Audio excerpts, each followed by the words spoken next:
Imagine waking up expecting sunshine and daffodils. Then 3 hours later, you can't see your own front gate. March 4th, 1970.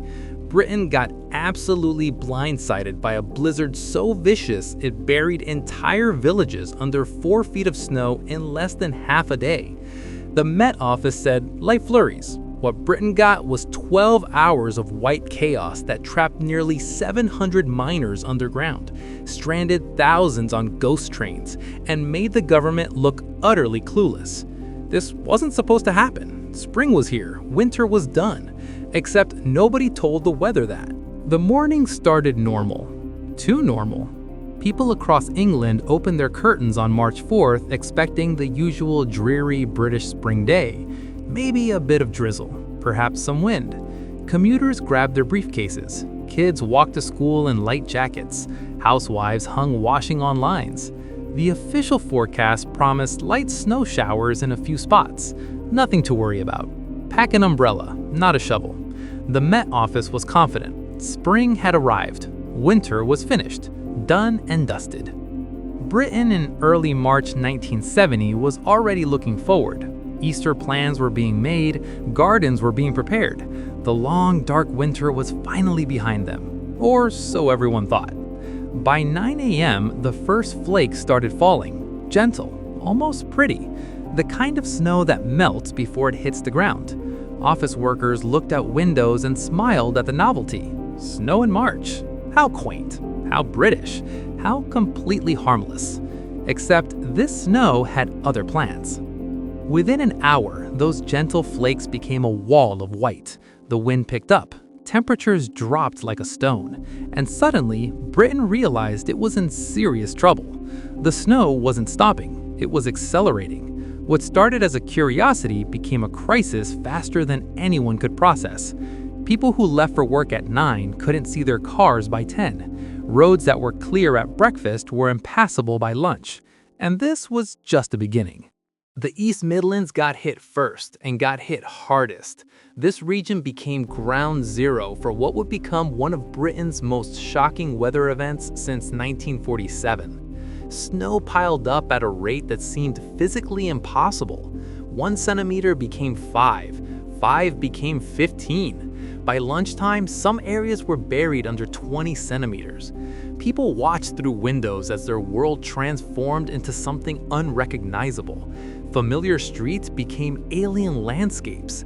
Landmarks disappeared under white blankets. By evening, nearly half a meter in the worst spots. That's 16 inches for anyone keeping track. 48 centimeters in 12 hours. To put that in perspective, modern Britain considers 5 centimeters a national emergency. This was 10 times worse. Roads disappeared, not covered, disappeared. The difference is important. Covered roads you can still see, still navigate. Disappeared roads, they're just part of the white void now. Drivers who thought they could push through found themselves stuck in white deserts with zero visibility. Here's something wild though. Some drivers didn't realize how bad it was until they were already trapped. They'd been on the road for 20 minutes thinking they were fine. Then suddenly, nothing. No road, no landmarks, no idea which direction was forward or back. Cars became igloos, lorries became roadblocks. Buses full of passengers just stopped wherever they were when the drivers couldn't see anymore. The entire road network across central and eastern England just stopped working. Not slowed down, stopped, as in ceased to function. Britain's arteries were clogged solid. Villages got cut off from the outside world completely.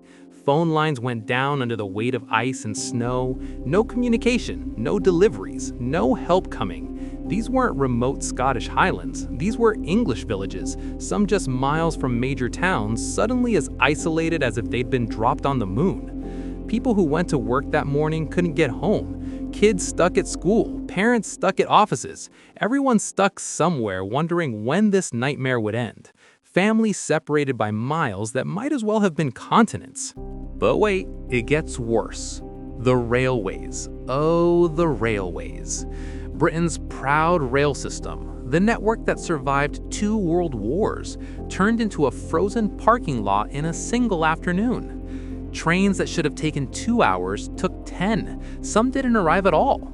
Think about that. Trains just gave up, stopped trying.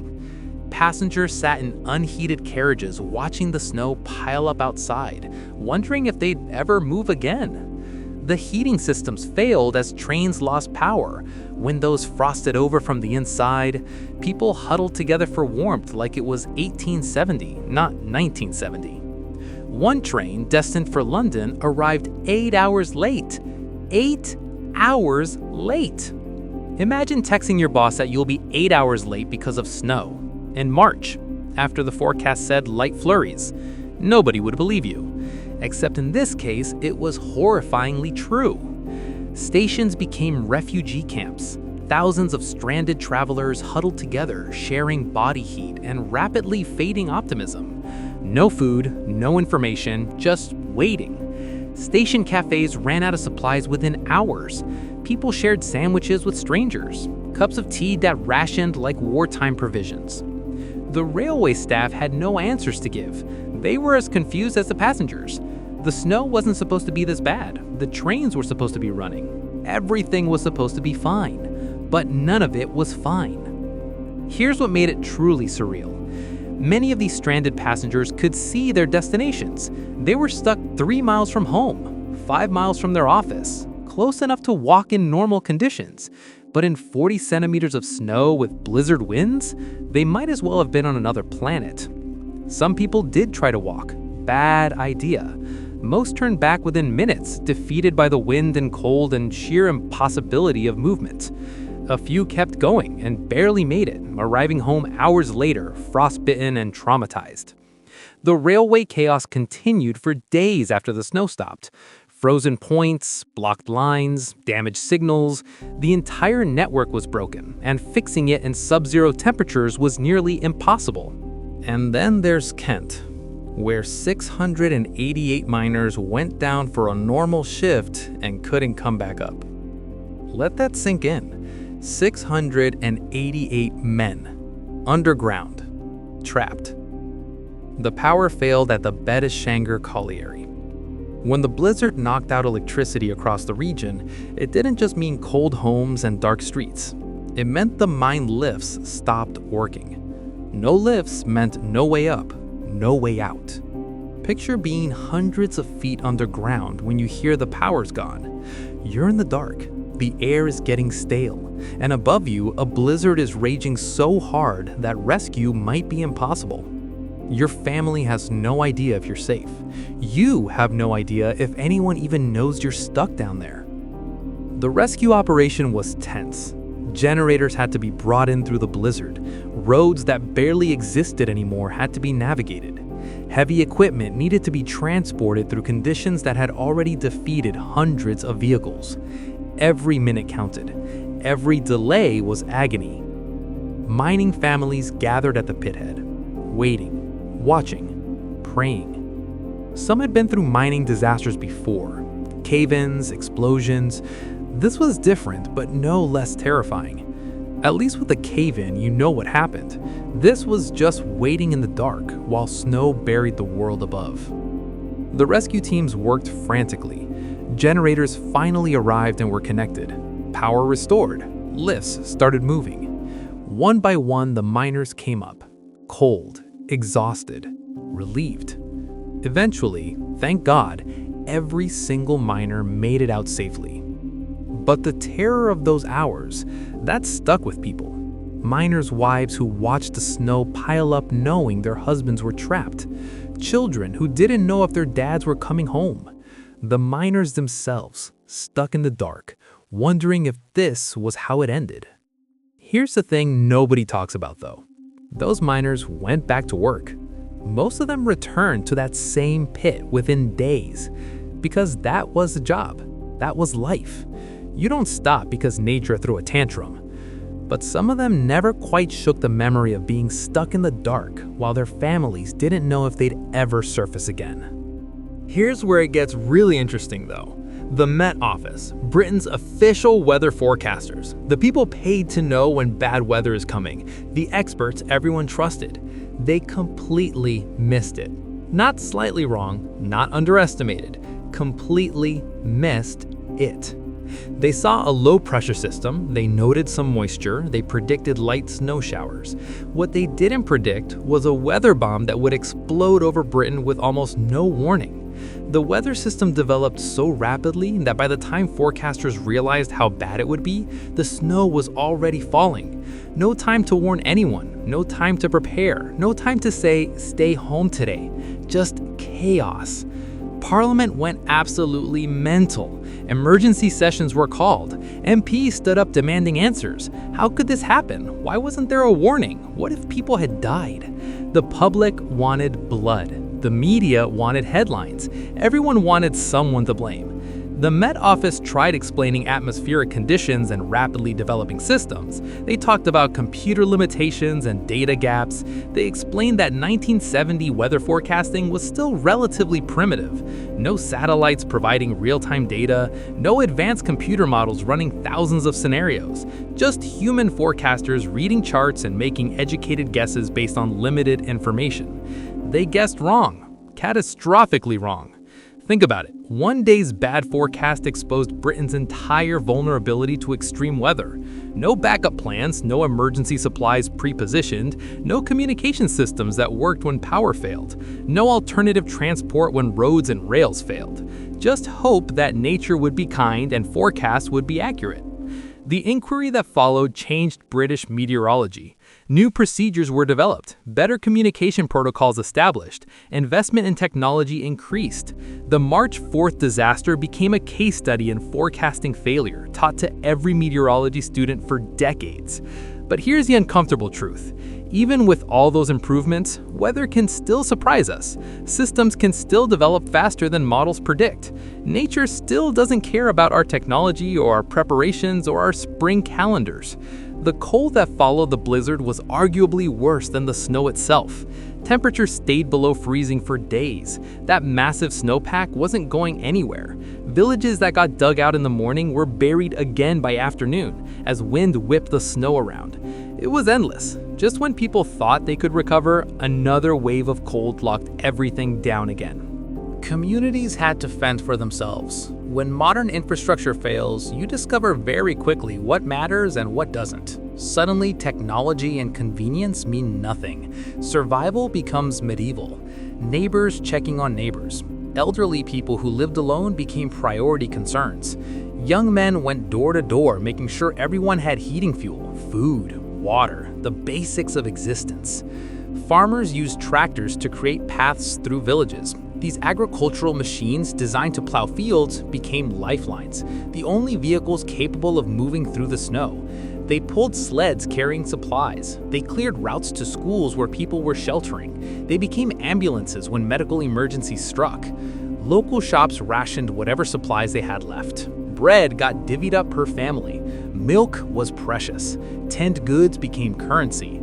Shop owners knew their stock would run out, but they made sure everyone got something rather than letting some hoard while others starved. Britain discovered that when modern infrastructure fails, you're back to medieval survival tactics pretty quickly. The thin veneer of civilization is thinner than anyone wants to admit. Remove electricity, transport, and communication, and suddenly it's 1470 again. The contrast was brutal. Just days before, people were planting gardens and thinking about Easter. Now they were rationing heating fuel and wondering if the bread van would make it through. March is supposed to bring daffodils, not survival situations. The psychological whiplash was intense. What made the whole disaster worse was the sense of betrayal. People trusted the forecast. They believed spring had arrived. They put away their winter gear, stored their snow shovels, assumed the worst was behind them. And then nature reminded everyone that assumptions mean nothing when weather decides to go rogue. The blizzard lasted 12 hours of intense snowfall, but its effects lingered for over a week. Rail schedules didn't return to normal for days. Some rural roads stayed closed for a week. Businesses lost millions. Supply chains collapsed. The economic damage from lost work, damaged infrastructure, and disrupted trade ran into millions of pounds, all because of one day nobody saw coming. Meteorologists later pieced together what happened.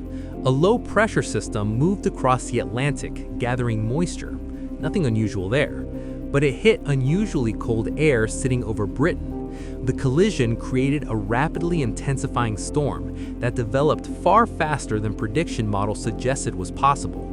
The storm essentially formed right on top of Britain. Most major weather systems give warning because they travel. You can track them across the ocean. But this one went from mild concern to national emergency in hours. By the time forecasters realized what was happening, it was too late. The blizzard became a legend. Years later, survivors still talked about March 4th, 1970, with a mixture of disbelief and dark humor. The day winter came back for one last brutal punch. The day Britain learned that March sunshine means nothing when atmospheric pressure decides otherwise. Within months, the blizzard faded from national headlines, becoming just another weather disaster in Britain's long history of being betrayed by its own climate. New crises emerged. Life moved on. The snow melted. Roads reopened. Trains ran on time again. The trapped miners returned to work. Parliament's inquiry produced a report that was read by few and implemented slowly.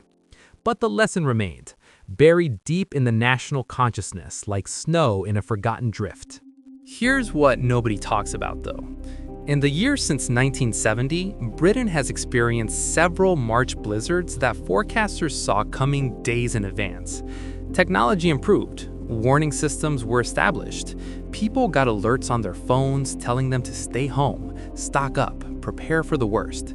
They had time to prepare, time to stock up, time to cancel plans and stay safe.